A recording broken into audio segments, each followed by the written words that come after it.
Bom, vamos começar. Vamos lá. São 6h30, pontualmente. Bom, muito obrigada pela presença de todos. Muita alegria receber tantas pessoas aqui com seu tempo. Eu sei que tempo é precioso e vocês estão aqui nos prestigiando para a gente poder contribuir um pouquinho aqui sobre esse tema. O Marcelo Girardi é sócio-diretor da M9GC, que é uma empresa de treinamento e consultoria em resolução de conflitos. Ele é cofundador do Meeting de Negociação, mediador e certificação do ICFML. Depois você explica para a gente essas siglas todas, viu, Marcelo? Explico. Ele é mentor, palestrante e professor em temas relacionados à negociação, mediação e resolução construtiva de conflitos. Por que a gente veio trazer esse tema no meio de uma pandemia? Porque nós estamos num momento onde todos nós temos que negociar o tempo inteiro.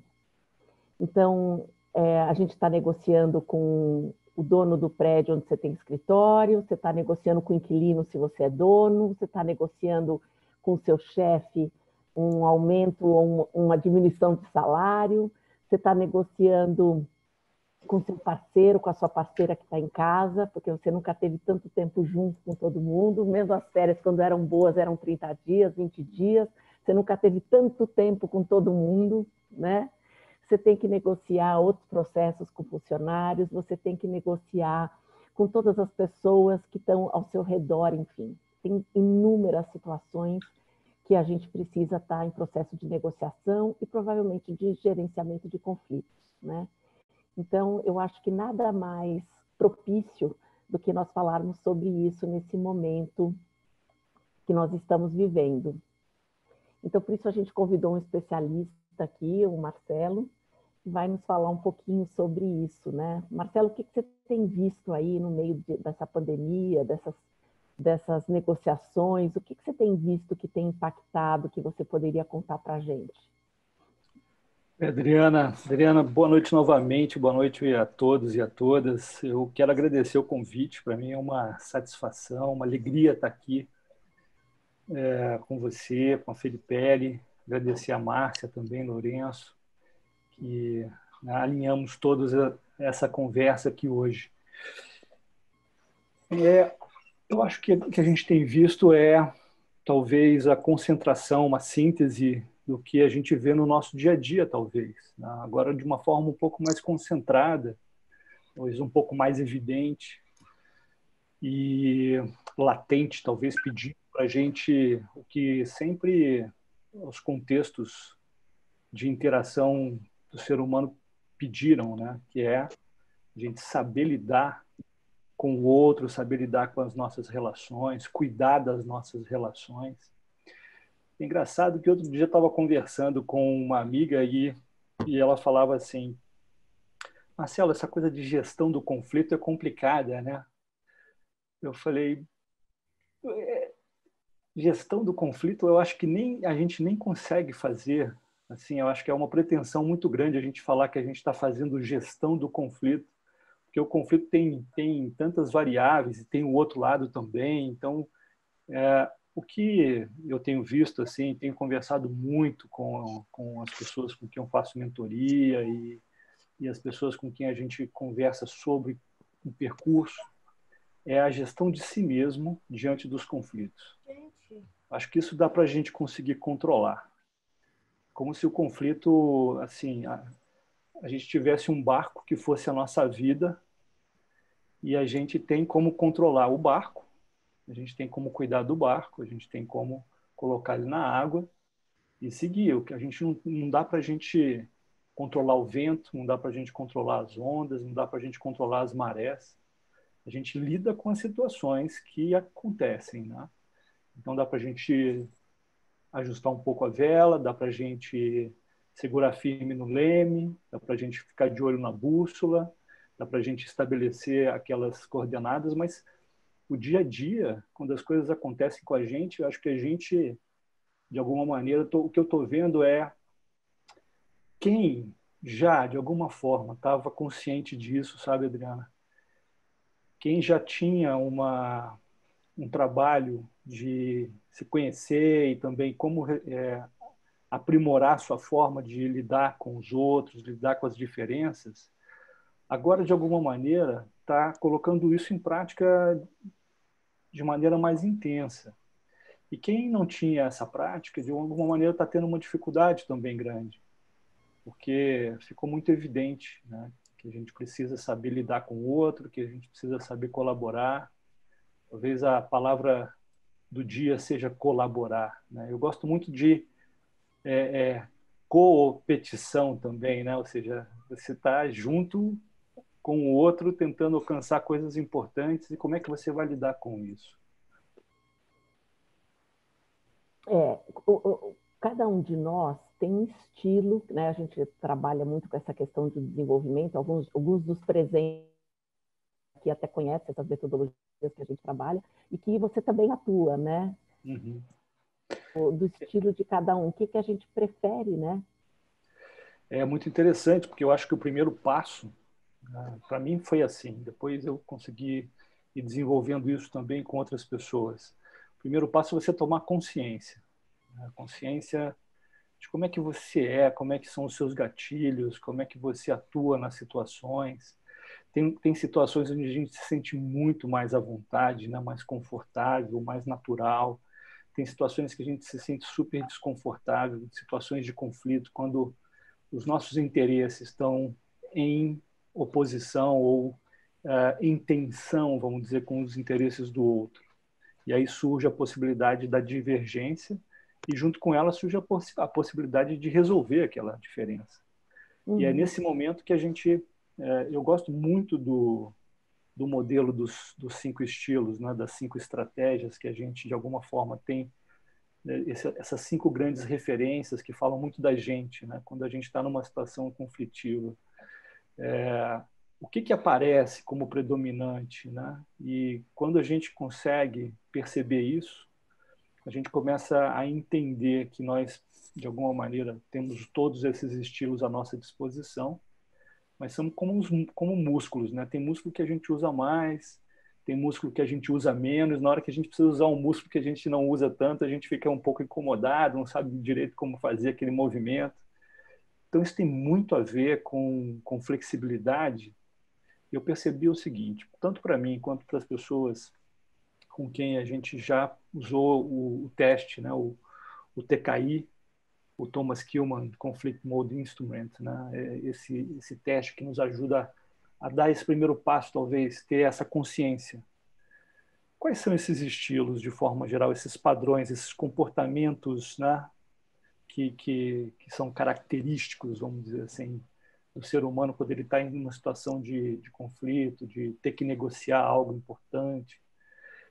Acho que é o primeiro passo. Depois, como é que eu, no meu dia a dia, né, respondo às situações que acontecem comigo? Tem hora que eu sei o que está acontecendo, tem hora que eu não tenho nem consciência de como é que eu faço. E depois eu nem me percebo, né, nem percebo o que seria a possível mudança. Eu acho que esses estilos ajudam muito, sabe, Adriana? Dá para a gente um norte, dá para a gente um mapa, uma capacidade muito grande de entender o que está acontecendo agora, o que eu preciso fazer para equilibrar, balancear esses estilos e como é que eu traço um percurso, né, de desenvolvimento para ir depois conseguindo ter mais domínio, capacidade de lidar com as situações. E aí a gente volta no começo, né? Como que a gente lida, nós, como é que a gente lida com a gente mesmo em função dos conflitos, das coisas que acontecem com a gente. Isso. Dentro daqueles vetores, né? Não sei se você quer falar um pouquinho desses vetores de assertividade, né? Porque tem 2 vetores que se trabalha, né? Que é o vetor da assertividade, né? No momento que eu sou mais assertivo, ou no momento que eu sou mais cooperativo. Então, cada um de nós tem uma preferência muito mais por ser mais assertivo, onde eu vou muito mais ao encontro dos meus interesses, atingir meu objetivo, ou então aquelas pessoas que são muito mais cooperativas, onde elas estão muito mais nos vetores de ser mais, ceder mais para o outro, né? E tem todos os outros estilos que são também evitando conflitos, né? Tem pessoas que acabam sempre evitando conflitos e acabam não conseguindo atingir o objetivo e nem, ao mesmo tempo, cooperando com os demais. E aí você deve ver muito esses estilos, né, dos extremos, provavelmente, nos processos de mediação, nas questões que você trabalha. Se você puder contar um pouquinho de algumas histórias para a gente, para exemplificar essas questões, para ilustrar, para trazer para o dia a dia das pessoas daqui. É muito interessante. Eu tive contato com esses estilos, eu acho que há uns 15 anos atrás, nos livros de negociação.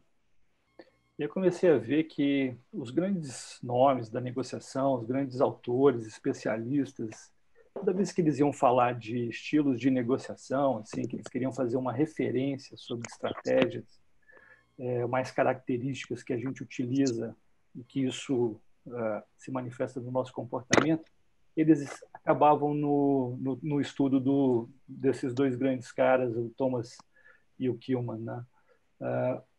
O Kenneth Thomas e o Ralph Kilmann. E aquilo me chamou a atenção, Adriana, porque, de alguma maneira, eu falava, bom, se os grandes especialistas utilizam esse modelo como uma referência, que esse modelo realmente deve ajudar a entender como que a gente lida, né, nas nossas negociações de maneira característica, como é que a gente pode mudar.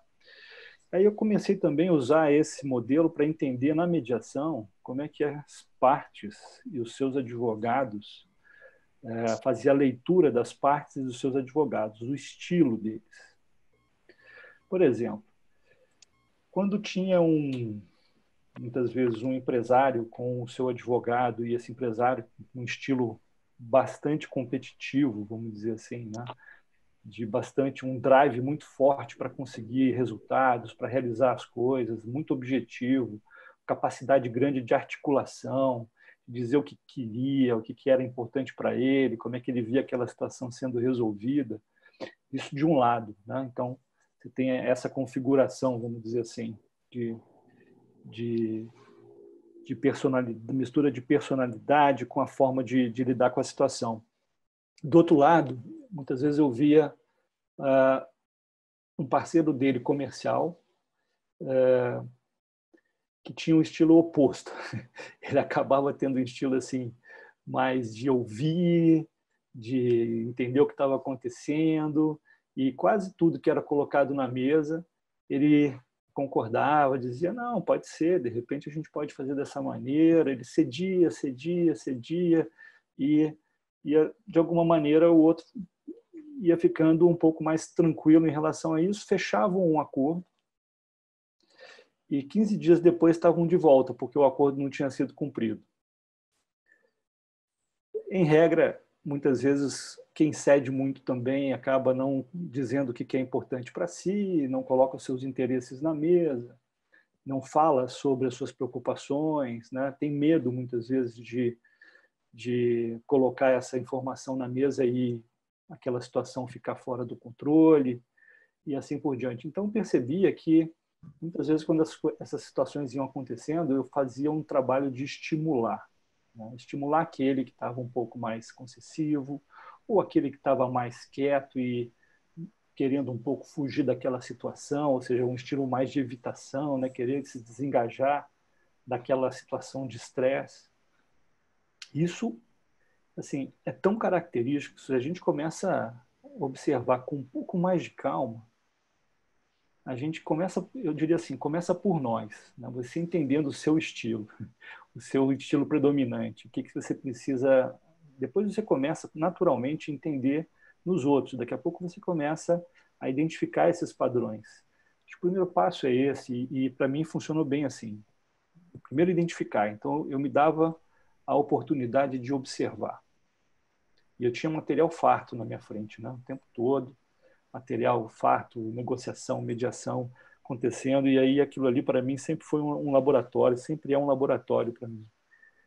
Depois, entender como fazer as intervenções, como fazer movimentos para que os estilos possam, de alguma maneira, se compensar, né? Se encaixar, os comportamentos. Por exemplo, a pessoa que fala bastante e diz bastante sobre o que é importante para ela, não tem dificuldade nenhuma de dizer não, tem dificuldade nenhuma de se colocar, se posicionar, isso é muito bom. O ponto é que depois ela acaba não conseguindo parar um pouco e ouvir o outro. Então, o equilíbrio está ali, né, dessa pessoa muito proativa nesse sentido, né, muito enérgica nesse sentido, é equilibrar também agora para... Você sabe dizer muito bem o que é importante para você. Agora vamos ver se a gente consegue entender o que é importante para o outro. Que no momento da solução, essa solução vai precisar contemplar as preocupações, os interesses de todos os lados, vamos dizer assim. E aí na medida em que as pessoas começam a perceber que esses movimentos podem levar elas para conseguir resultados melhores, é o momento onde elas se dão conta de que vale a pena fazer esse esforço, vale a pena começar a fazer essas compensações. Quem fala muito, poder ouvir um pouco mais, quem ouve muito, poder saber se colocar de uma forma assertiva e adequada e avançar. E aí a gente começa a perceber que, no final das contas, esses equilíbrios desses estilos aumentam as chances da gente conseguir ser, vamos, talvez, 80%, 90% das vezes, conseguir colocar em prática um estilo mais colaborativo, que é tanto assertivo, né, quanto cooperativo. Te ajudaria se eu colocasse na tela um modelo para te ajudar? Bastante, eu acho que ajudaria todos nós. Então, espera um pouquinho. Já vou compartilhar a tela, porque daí eu acho que... Pronto, pelo menos aí fica mais fácil de você explicar para as pessoas. Elas estão entendendo do que a gente está falando, que são os vetores de assertividade, cooperatividade, ou seja, né? Aqui, quanto menos cooperativo e menos assertivo, eu tenho 0, né? Quando eu sou mais cooperativo, eu concedo mais. E assim por diante. Agora eu vou deixar para você continuar teu exemplo, mas pelo menos as pessoas vão conseguir ver que parte nós estamos falando, né? Eu acho que agora ficou muito claro, né? Porque, de alguma maneira, foi até bom, sabe, Adriana, a gente ter falado um pouco e sem a imagem, porque pode ser que, para muitas pessoas, assim, o que o Marcelo está falando? Deixa eu tentar entender, deixa eu tentar tangibilizar isso que ele está falando, porque na mente dele, de alguma maneira, está um pouco mais clara, mas na minha mente ainda não está muito estruturado esse modelo. E agora, a sensação que a gente tem, depois olhando para o modelo, é exatamente essa. Ou seja, a gente, de alguma maneira, já tem isso, a gente já sabe que a gente funciona, vamos dizer assim, ou tem essas características todas presentes, umas mais intensas, mais frequentes do que as outras. O que o modelo que esses dois cientistas fizeram foi exatamente isso. Acho que eles pegaram do senso comum, do que eles observavam do dia a dia, e conseguiram estruturar isso dentro de um modelo que nos ajuda. Eu acho que quando a gente bate o olho aqui, fica muito claro, assim, a gente começa... foi essa sensação que eu tive lá atrás, acho que foi em 2010 que eu fiz a certificação na Filipelli, na época, e para poder depois ajudar outras pessoas, né, a utilizar esse instrumento e reorganizar a sua forma de trabalhar. Então, a gente tem esse eixo, né, de assertividade que fala muito sobre o grau ou o esforço que eu faço para conseguir satisfazer os meus interesses, né? E esse eixo, ele faz uma tensão com um eixo de cooperatividade, que é o grau ou o esforço que eu realizo para conseguir ajudar o outro a fazer, a alcançar aquilo que é importante para ele. Então, no meu processo assim de trabalho, sempre existe, é sempre evidente esse dilema, né? O quanto que eu coopero, o quanto que eu trabalho para conseguir o que é importante para mim, o quanto que eu trabalho para conseguir o que é importante para o outro e para mim, quanto que competição, né? Esses dois polos, competição e concessão, falam muito do nosso dia a dia, o quanto que a gente faz isso. E essa tensão, ela gera, né, exatamente esses perfis, vamos dizer assim, esses comportamentos. Então, numa situação de negociação, quando nós precisamos ser um pouco mais assertivos e a gente não consegue, a gente pode estar deixando passar várias oportunidades de conseguir resultados importantes. E pode ser que o outro, porque a gente, por exemplo, concede com frequência naquele tipo de situação com ele, ele entenda que está tudo bem, que nós estamos também tranquilos, se a gente está fazendo concessões e está tudo ok. Perdão. Imagina. E às vezes a gente nem se posiciona e nem dá para o outro a chance, né, dele poder mudar o comportamento em relação ao que a gente está fazendo. E muitas vezes o próprio aquele estilo de competição, né, ele pode não perceber que aquela energia que ele coloca para conseguir o que é importante para ele, às vezes atropela os sentimentos do outro, da outra pessoa, ou seja, ele meio que passa por cima do relacionamento. Como ele gosta de ter resultados, como ele gosta de alcançar resultados concretos continuamente na vida, ele percebe que em alguns momentos ele começa a fechar as portas, né? Porque aquelas pessoas que negociavam com ele ou ficam muito resistentes nas próximas negociações, ou acabam se desengajando, evitando, fugindo daquelas negociações onde tem aquela pessoa mais competitiva. Ou seja, como é que eu vou conseguir aquilo que é importante para mim se o outro não está à mesa, né, negociando comigo?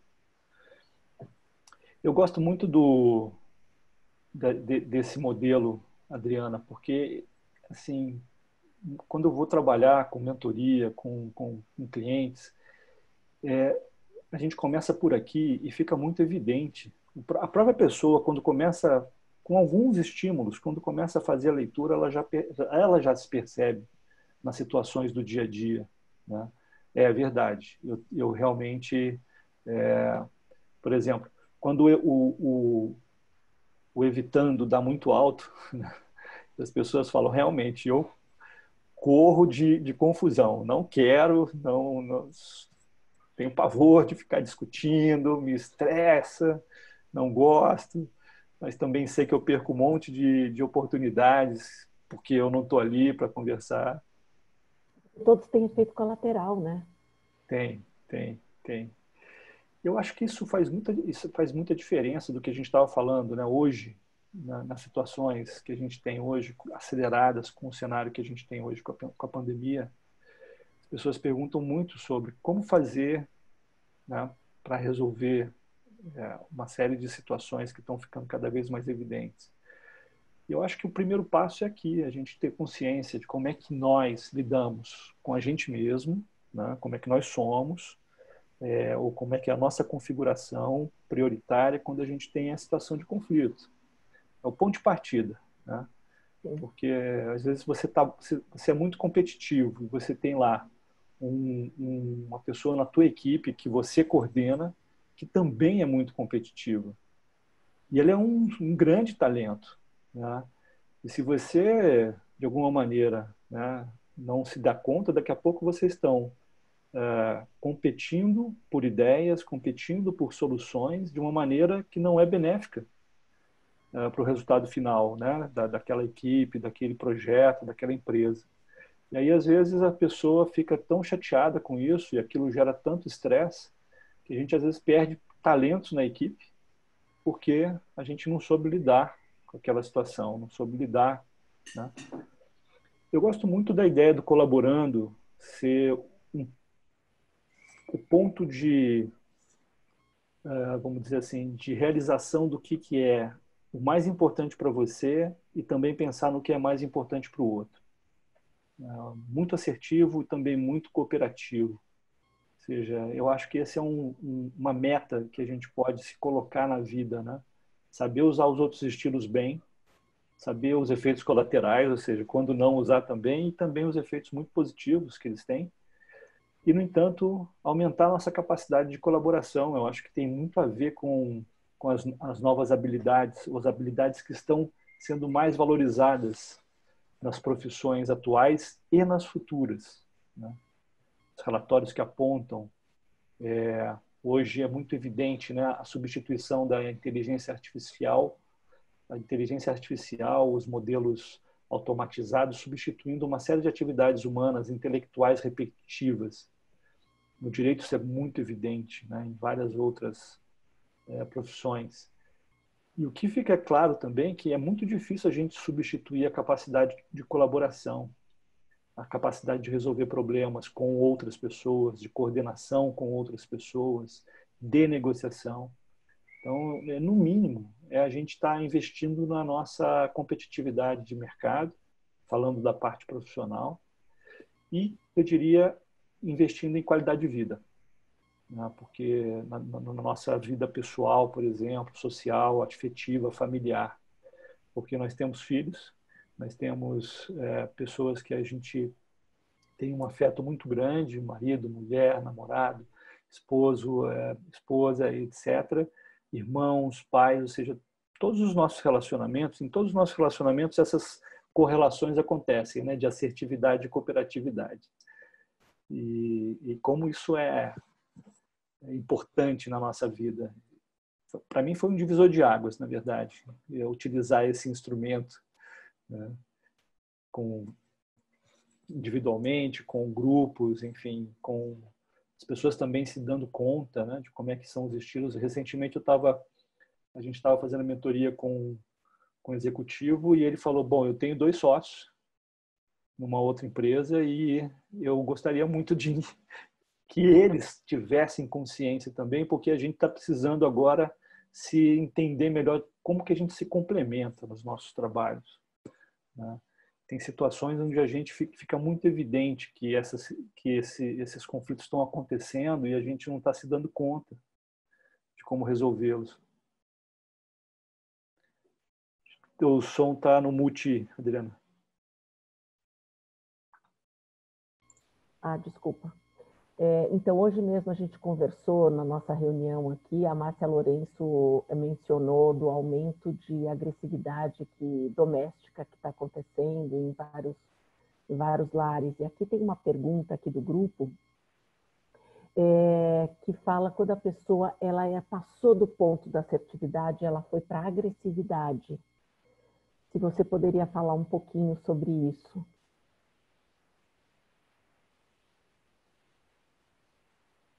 Agora fui eu que fiquei.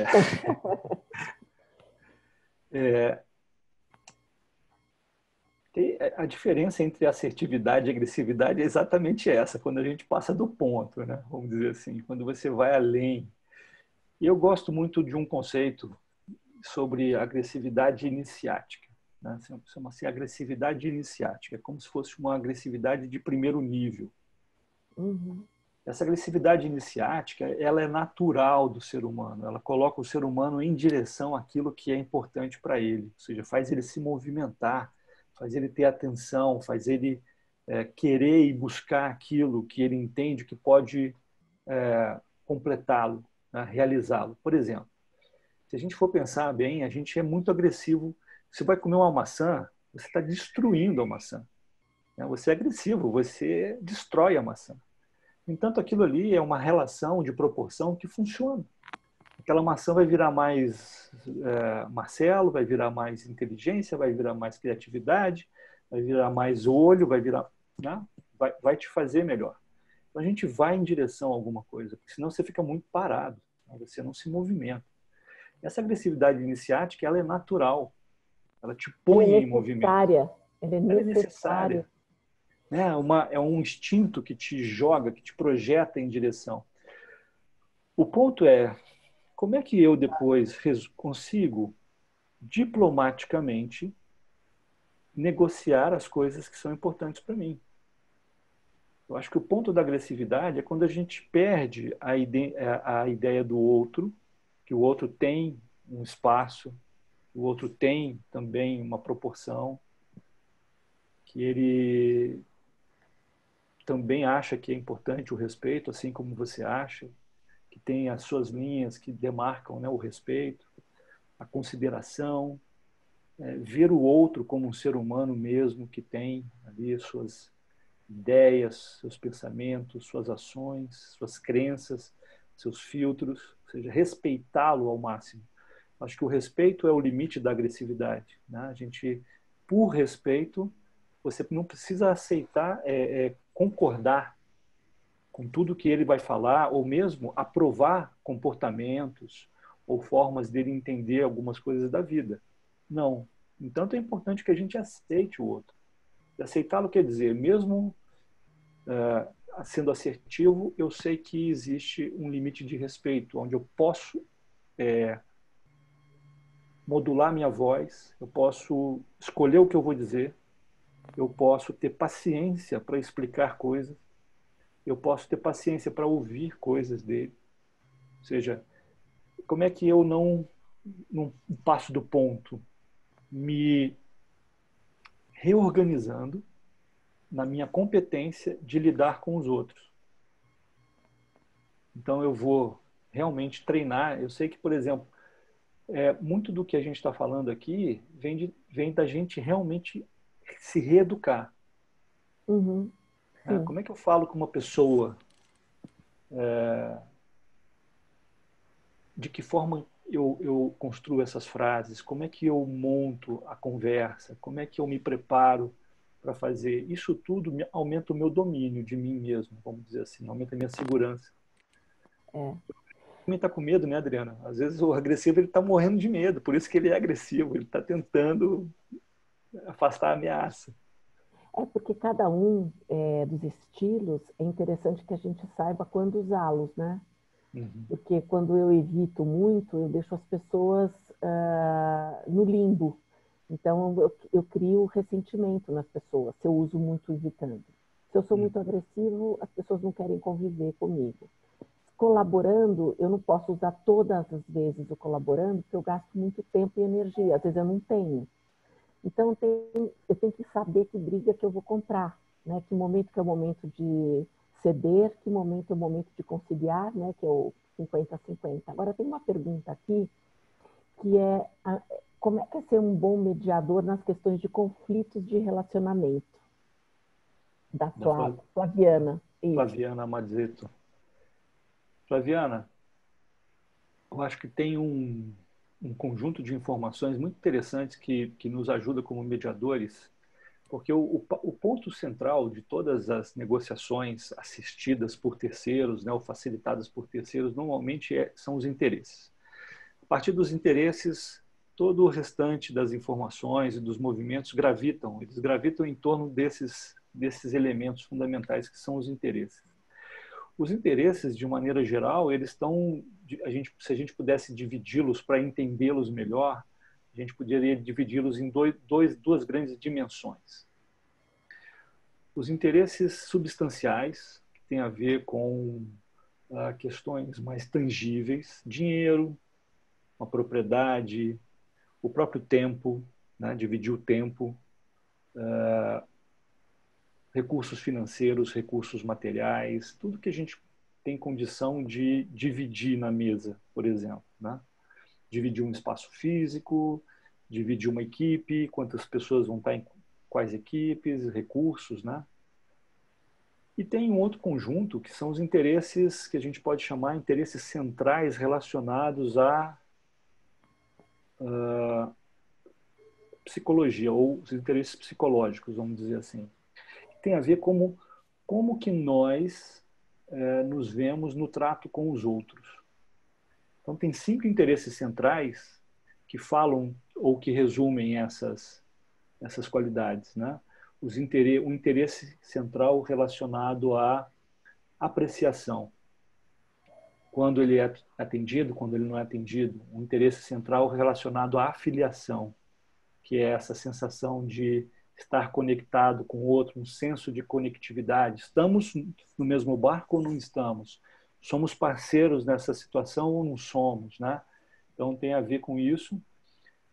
Um interesse central voltado para autonomia, que tem a ver com como que nós nos vemos nas relações e capacidade da gente tomar decisão. Por exemplo, uma pessoa quando te consulta, né? Assim, Eduardo, o que você acha, né?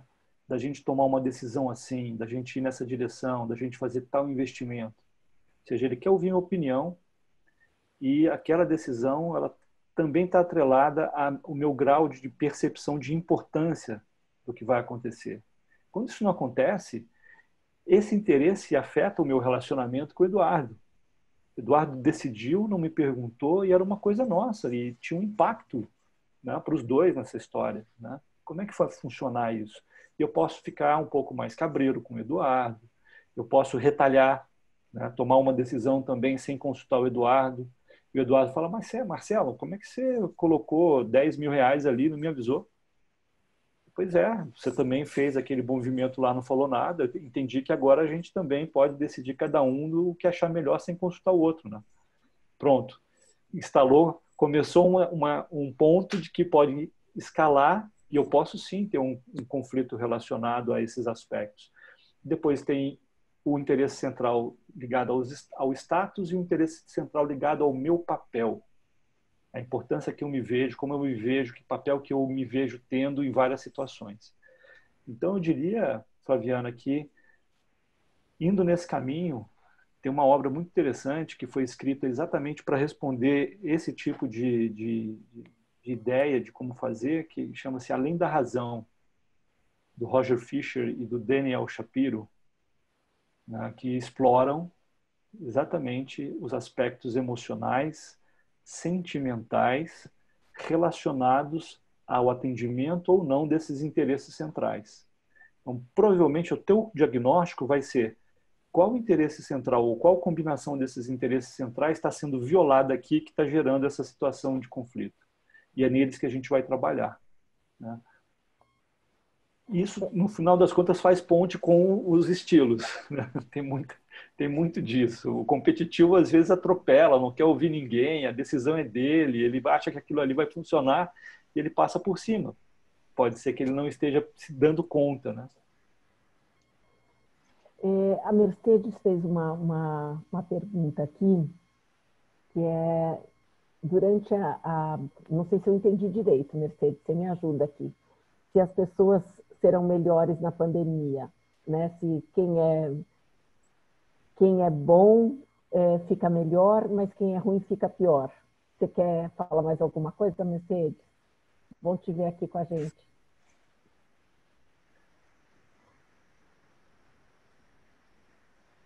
Você precisa tirar do mudo para você falar. Aí. Pode falar. Você tirou e voltou.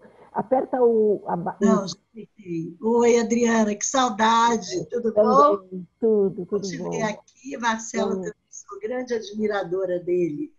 Não, eu perguntei o seguinte. Eu acho que não, já tenho a minha resposta. Mas se você, Marcelo, acha que as pessoas serão melhores após a pandemia, o que eu tenho visto é quem é bom vai ficar melhor, sim. Mas quem é ruim, quem tem uma natureza ruim, vai ficar muito pior. A gente está vendo aí agora no Rio de Janeiro essa roubalheira aí, essa confusão. Fico pensando como que alguém tem coragem nesse momento de fazer uma coisa dessa. Então, acho que a gente vai ter muito conflito e muito trabalho daqui para frente, né? Era isso que eu queria falar. É difícil, muitas vezes, a gente qualificar a natureza humana. Né? Cada um tem uma percepção, muitas vezes, em relação a esses aspectos. E eu, por exemplo, da minha forma de ver, eu acho que nós somos, por natureza, todos muito bons. Eu também acho. E eu acho que, por ocasiões específicas, e é difícil porque a gente não viveu a vida do outro, né? Eu lembro, assim, por exemplo, eu cresci ouvindo essas conversas e as pesquisas, porque minha mãe pesquisava muito sobre crescimento e desenvolvimento da criança de 0 a 6 anos, ou seja, a primeira infância. Meu pai é pediatra e ele sempre trabalhou muito com as crianças. Então, eles desenvolveram juntos alguns estudos e criaram, por exemplo, o primeiro curso de pós-graduação no Brasil de psiquismo pré e perinatal, toda a questão de desenvolvimento da mãe e do bebê, como que depois você percebe que a forma como a criança é tratada nessa primeira infância vai moldando a maneira dela ver o mundo. Então, a gente fala muito da agressividade, fala pouco do agressivo, né? As pessoas são agressivas que elas estão reproduzindo situações de agressividade que elas viveram a vida inteira delas desde criança. Ou seja, o fato delas não terem o aconchego, o amor, a proximidade de um adulto que dá para ela o padrão de relacionamento, faz com que ela depois atue com outros padrões. Então, são vítimas de outras vítimas, vamos dizer assim. Essas pessoas são parte de nós. É como se fosse um dedo, a mão, né? Tem um dedo que não está indo bem. O que você faz? Corta ele, manda ele embora? Não, tenta recuperá-lo. A gente precisa... A sociedade, o corpo social, eu enxergo assim. Tudo que não está funcionando é parte de mim também. E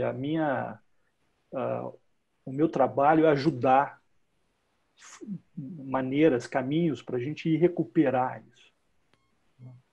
Então, eu diria assim, que quem está bem mentalmente e fisicamente tem uma responsabilidade de ajudar quem, de alguma maneira, está fora do seu centro.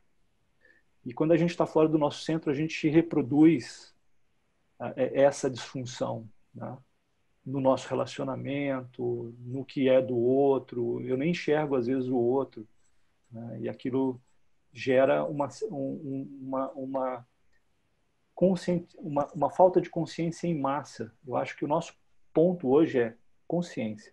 Como que a gente melhora a nossa consciência para ajudar os outros também a ampliarem as suas consciências? Isso tem muito a ver com resolução de conflitos. Se a gente está bem, provavelmente a gente resolve bem os nossos conflitos fora. Se a gente não está, já é um sinal, as pessoas estão pedindo, pelo amor de Deus. Né? A gente olha tanto para a saúde física, né? Os hospitais estão sendo atendidos. O que está acontecendo hoje no mundo é uma crise, uma pandemia de problemas psicológicos.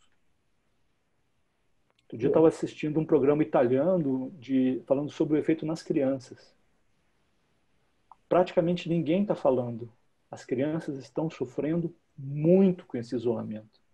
Está gerando problemas seríssimos nas crianças. Tem crianças que estão ficando com síndrome do... porque estão com medo de ver tanta notícia e tanta temor, eles não conseguem mais pensar agora em sair na rua. Para uma criança isso é bem complicado. É uma marca muito grande, né? Uhum. E você falou uma coisa muito importante, Marcelo, que assim, atrás de um agressivo ele teve muita dor, ele teve muito abandono, ele teve muitos maus tratos também. Então, todos esses estilos incentivando, eles têm uma origem. O que evita demais, provavelmente ele aprendeu muito jovem que ele não poderia enfrentar figuras de autoridade porque ele ia poder ser punido. As pessoas que foram agressivas foram um outro modo de reação que elas enfrentaram na vida. Quando você vê, por exemplo, uma pessoa que concede demais, ela não se inclui na negociação. Então, todas essas coisas têm um histórico muito grande que foi feito, que começou muito lá atrás, e a gente tem que compreender isso. E eu estou vendo aqui que a Marluce, se não me engano, queria fazer uma pergunta, que ela levantou a mão. Só que ela não escreveu a pergunta. Acho que ela me mandou aqui, reservadamente. Eu vou ler, porque eu me imagino que é uma pergunta que pode ajudar os outros também, Marluce, se você concordar. E ela pergunta se existe alguma cartilha simplificada quanto aos propósitos da conciliação e sugestão de comportamento para se chegar ao sucesso ao acordo, para disponibilizar para as partes antes da audiência. É legal. Eu já fiz alguns modelos quando eu estava no Tribunal de Justiça e ajudavam, assim, antes da pessoa entrar, né? Assim, recomendações, coisas que podem funcionar. Eu acho que se a gente pegar a obra que para mim foi a obra que fez um divisor de águas em relação à forma como a gente negocia, né, no mundo, que é o Como Chegar ao Sim, do Roger Fisher, do William Ury e Bruce Patton. O que eles trazem nessa obra eles mesmos falam, é bom senso organizado, bom senso estruturado. E a gente pode reproduzir esse bom senso, né? Porque a gente fala sucesso no acordo, eu diria assim, sucesso na negociação, sucesso na tentativa de resolver as diferenças, porque acordo é um dos elementos que estruturam a nossa negociação. Os outros é o compromisso, né?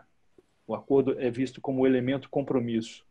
Você tem suas alternativas, você tem os interesses, as opções, os critérios objetivos para discutir, fazer girar esse círculo. E você tem relacionamento e comunicação. Esses 7 elementos servem de baliza para a gente verificar se a gente tem sucesso ou foi um bom resultado nas nossas interações com os outros. O acordo é um dos elementos, né? Só que a gente pode, por exemplo, eu usava bastante esses aspectos, colocava sobre mostrar o que era aquela situação, aquela consideração era uma situação de oportunidade, para que ele pudesse resolver a situação. E ele estava preocupado de uma maneira mais célere e mais efetiva. E que, para isso, algum recomendação a gente fazia para que ele conseguisse ter mais sucesso.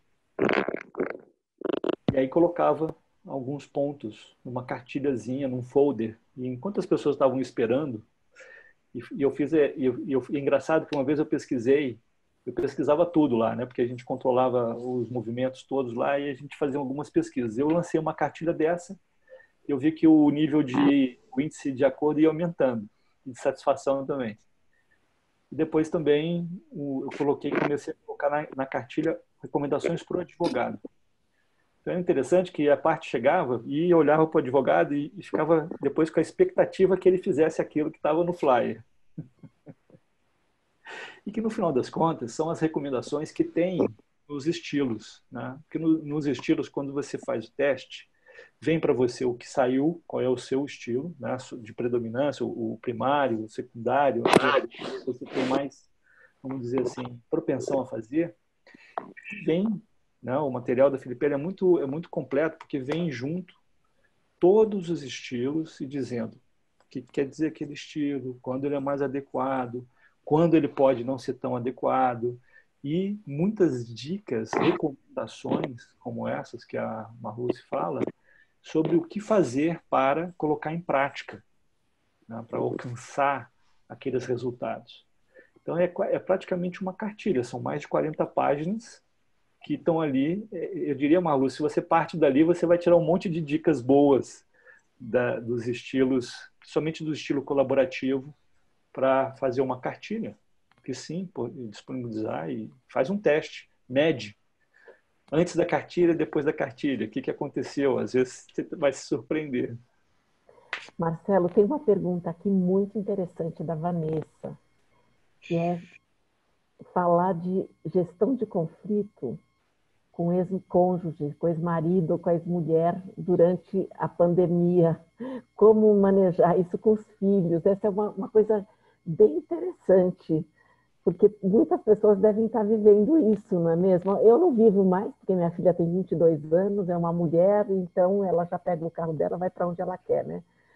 Mas muitos que têm filhos menores provavelmente devem ter uma coisa dessa para negociar. É mais uma negociação, né? Aí eu diria o nível avançado de negociação. Esse é o curso avançado de negociação. Certo. Mas o William Ury também fala isso, olha, as minhas negociações internacionais são fichinha perto das que eu tenho que fazer em casa, né? Lá é tranquilo. Sim, por que é difícil, talvez, né? Por que talvez para a gente tem essa sensação, poxa, é mais delicado, mas porque envolve um nível, né, de importância muito grande. As pessoas que estão ali são as pessoas talvez mais importantes da sua vida, em primeiro lugar, né? Seus filhos, sua esposa, seu marido, pessoas que você tenha um vínculo muito forte. E que quando a gente passa dos limites ou a gente não consegue um resultado bom, isso é muito evidente, é muito rápido, né? A gente fica chateado, a gente fica incomodado, frustrado.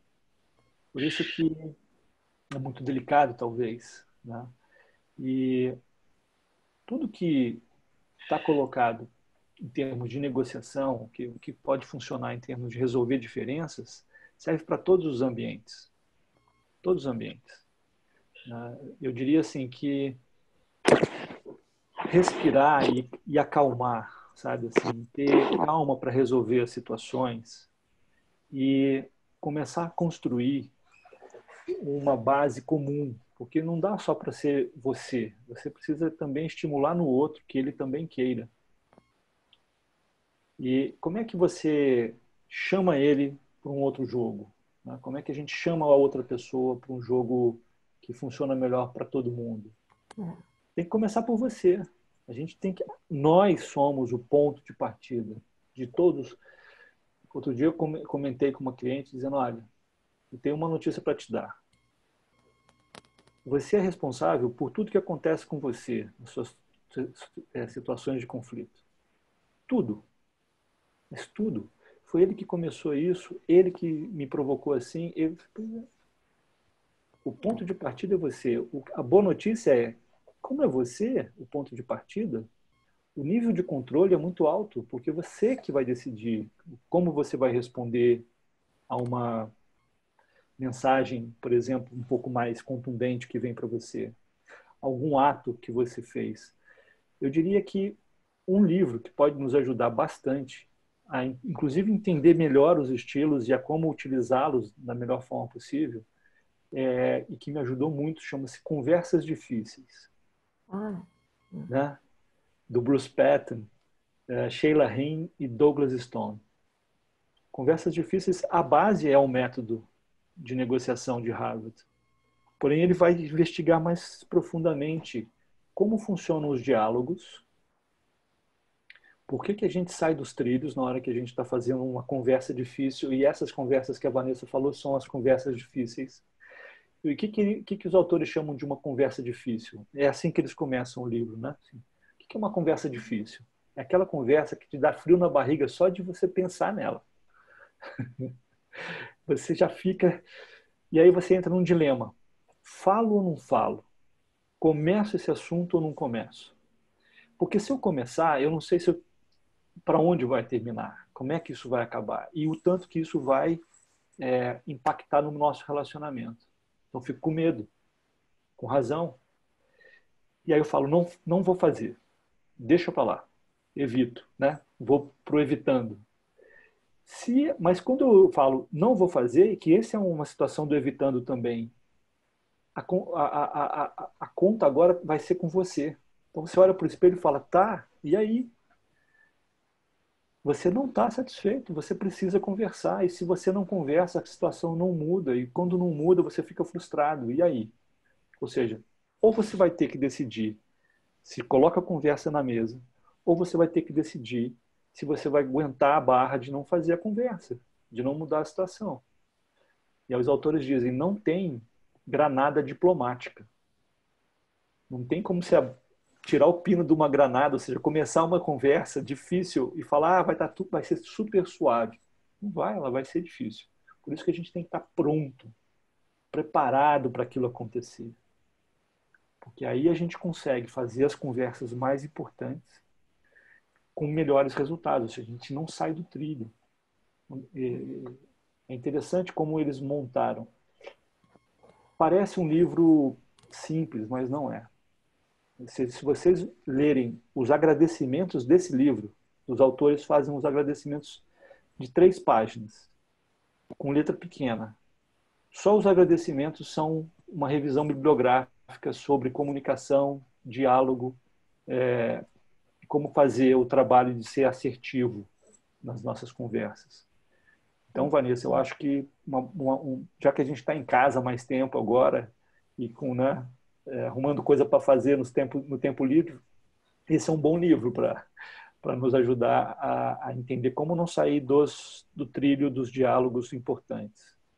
Bom, nós estamos quase no final, mas eu queria fazer uma última pergunta, que é a do Heraldo, que ele colocou o seguinte: quando os interesses estão muito distantes e começam a gerar não, desculpa, quando os interesses estão muito distantes e começam a gerar, deve ser gerar mesmo, muitos conflitos.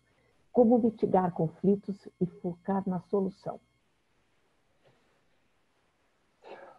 É interessante essa percepção que a gente tem, né, de interesses muito distantes. O que muitas vezes acontece é que eu gosto muito de uma percepção que diz o seguinte: os interesses em si não estão em conflito. O que está em conflito é a forma como a gente imagina que vai conseguir atender esses interesses, ou seja, a nossa estratégia, a nossa posição. Então você fala, como é que eu faço para conseguir isso? Desse jeito. Ou seja, aquela forma que você decidiu, aquela ação, aquela atitude. É essa atitude que pode conflitar com a atitude do outro que vai numa outra direção. Então realmente dá essa sensação, nós estamos muito distantes. Claro, tem sim interesses, tem algumas categorias, né? Tem interesses que são complementares, né? Interesses que se complementam. E tem interesses que são realmente divergentes. Ainda assim, eu acho que a forma de convergir um pouco mais é trabalhar opções que levem em consideração os dois, ou seja, que não deixam um interesse de fora. Que aí é o estilo muito do colaboração. E eu lembro que a Adriana falava assim, às vezes você não tem tempo para fazer isso. Você vai ter que investigar um pouco mais, conversar um pouco mais, colocar aquelas informações na mesa para os dois. E aí, quando as informações ficam mais claras, as soluções começam a aparecer. O fato é que as soluções não aparecem enquanto a gente não busca, né, essa Saúde. saúde. Então, eu acho que se a gente trabalhar o formato de entender efetivamente, porque, por exemplo, em negociação tem algo que é uma armadilha gigantesca chamada suposição. Nós supomos, né? Eu suponho o que seria o interesse do outro, eu suponho o que seria importante para ele, eu suponho qual é a preocupação dele e qual é o medo. Não tem problema você supor, ou seja, é inevitável supor, não tem como ir contra isso, a gente tem que aceitar. O problema é a gente partir da suposição como algo já certo e não investigar. Ou seja, na hora de conversar com o outro, perguntas importantes que podem ser feitas. O que é importante para você? Qual é a tua maior preocupação? Levando em consideração que a gente poderia pensar numa solução aqui que fizesse sentido para os dois lados, eu queria dizer o que é importante para mim. Eu queria entender o que é importante para você. Porque às vezes a gente vai perceber que os interesses não estavam tão distantes assim. Ponta duro. Eles podem estavam mais próximos, né? Então eu diria que verificar, será que os interesses estão tão distantes assim? Mesmo que eles estejam tão distantes, a gente pode pensar em soluções que levem em consideração os dois lados, né? Ou seja, que caminho, que possibilidade que faz sentido para os dois lados. Mas para fazer sentido para os dois lados têm que entender, tem que gerar compreensão. As pessoas têm que se comunicar, têm que trocar informações, têm que falar, têm que ouvir, têm que perguntar, tem que ter curiosidade. Eu diria assim, a curiosidade é sinal de que você considera o outro. Quando a gente é indiferente, fala, tanto faz o que ele pensa, o que ele sente, o que vai acontecer. Aquilo é uma forma de você desconsiderar o outro e tirar ele da sua frente, tirar ele da sua vida. E se você falar isso para o outro, aí que o outro vai ter a sensação de distância, um abismo entre você e ele. Assim, cara, tanto faz o que você pensa. Eu não estou nem aí. Isso aqui é praticamente a coisa mais dura que a gente pode ouvir de alguém. É verdade. Né? É verdade. Bom, foi muito rico a gente chegar à conclusão de que se a gente não se conhecer de fato, não consegue nem entrar para o processo de negociação, não é mesmo? Porque a gente não sabe nem que papel a gente está atuando, né? Como que a gente está funcionando. Eu agradeço muito a tua disponibilidade de estar aqui com a gente, de responder as perguntas. Foi super interessante, passou super rápido. Quando eu olhei, já estava aqui 7h30. Falei, nossa, meu relógio aqui. Então, muito obrigada pelo tempo de todos vocês, pela presença de todos. A gente vai ter essa live no YouTube à disposição para vocês. E até breve. Marcelo, muito obrigada pela tua disponibilidade de novo. Obrigado, Adriana. Obrigado pelo convite. Obrigado por esse momento que nós vivemos aqui, né? E vamos em frente, vamos nos conhecer um pouco mais. É isso aí. Obrigada, gente. Boa noite. Boa noite, até breve. Até breve.